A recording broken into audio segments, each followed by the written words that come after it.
এই বয়সে এইসব কাজ করবে? দেখো আরিফ, এত ভাবনে আর কিছু নাই। তোমার বাবার থেকে বয়স্ক বয়স্ক মানুষগুলো না কাজ করে খাচ্ছে, রিক্সা চালাচ্ছে, রাজমিস্ত্রির কাজ করছে। আমার বাবা এই বয়সে রিক্সা চালাবে? শিক্ষক ছাত্রদের শেখায় কোনো কাজ ছোট করে দেখতে হয় না। আর এখন সে ছোট কাজ করতে পারবে না? আরে বাবা, আমি তোমার কথা মানছি, সব ঠিক আছে। যারা এরকম কাজকর্ম করে হয়তোবা তাদের পারিবারিক ব্যাকগ্রাউন্ড ভালো না, আর নয়তো তাদের কোনো টাকা পয়সা নেই। আসছে যেভাবে বলতেছো মনে হচ্ছে তোমার বাবা কোটি কোটি টাকার মালিক। সারা জীবন গাধার খাটনি খেটে কি 2-4 টাকা পেনশনের টাকা পেয়েছে, সেটা নিয়ে তার আবার এত ভব। আচ্ছা ঠিক আছে, আমি দেখছি কি করা যায়। আর এখন এই মুহূর্তে তো এইসব কথা বলা যাবে না, বুঝতেই তো পারছো।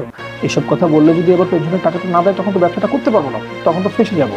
আর এই টাকা পয়সা নেই, তারপর না হয় বাবাকে কাজের কথা দেবো। ঠিক আছে, শুধু টাকাটা হাতে নেওয়া পর্যন্ত। শুনো, তোমার বাবা যেন আমাকে কোনো কিছু অর্ডার না করে। মনে রেখো, আমি এই বাড়ির বউ, কোনো কাজের বুয়া না। যাই হোক, খাবার খাবে, আসো টেবিলে আসো। আর তোমার বাবাকে গিয়ে বুঝাও, যাও। আচ্ছা ঠিক আছে, সবেমাত্র এলাম তো, একটু ফ্রেশ হয়ে তারপর যাচ্ছি। খেতে আসো।